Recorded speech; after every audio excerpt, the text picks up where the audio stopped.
ఈరోజైతే నా full day routine చూపిపోతున్నా. Morning అయితే ఏదో ఒక హెల్తీ డ్రింక్‌తో స్టార్ట్ అయ్యిద్ది. ఈరోజైతే మెంతులు సోక్ చేసిన వాటర్ తాగుతున్నాను అనమాట. టేస్ట్‌లెస్సే ఉంటాయి. అంత చేదుగా ఏముండవు. ఇంకా ఫాస్ట్‌గా ఫ్రెష్ అయిపోయి పులిహోర తిన్నా. పులిహోర ఈజ్ మై ఫేవరెట్. ఇంకా బిర్యానీ, పులిహోర పక్కన పెట్టినా నేను పులిహోరే తింటాను. ఇంకా మొన్న స్ట్రెస్ అన్నా కదా! సో, అది మంచిగా తీరితే మాచివరం ఆంజనేయ స్వామి గుడికొస్తాను మొక్కుకున్నా. అట్లనే వెళ్ళి ఆ మొక్కు తీర్చుకున్నాను.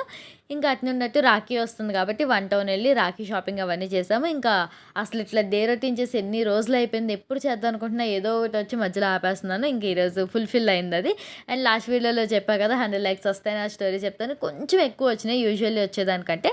కానీ 100 లైక్స్ వస్తేనే ఆ స్టోరీ చెప్తాను. మీరు వీడియోస్ చూస్తున్నారు గానీ లైక్స్ కొట్టట్లేదు. ఈ వీడియోకి 100 లైక్స్ వచ్చినా సరే ఆ స్టోరీ చెప్తాను. ఇంకా నైట్ డిన్నర్‌కైతే డ్రాగన్ ఫ్రూట్ తినా. అండ్ చాలా ఇయర్స్ తర్వాత నేను ఇట్లా పూలు పెట్టుకున్నాను అనమాట మా చెట్టువి. ఇంకా అసలు ఈ మధ్య self routine like self care ఏం చేసుకోవట్లేదు. అందుకే మళ్ళీ స్టార్ట్ చేశా. నైట్ క్రీమ్ రాసుకుంటున్నాను అనమాట కోజిక్ యాసిడ్‌ది. ఇంకా పిల్గ్రిమ్‌ది అడ్వాన్స్ హెయిర్ గ్రోత్ సీరమ్ గూడా వాడుతున్నా ఈ మధ్య. అది రిజల్ట్ నాకు రిజల్ట్ వచ్చిన తర్వాత చెప్తాను. అండ్ పిల్గ్రిమ్ హెయిర్ షాంపూ కూడా చాలా వర్క్ అవుతుంది. ట్రై చేయండి.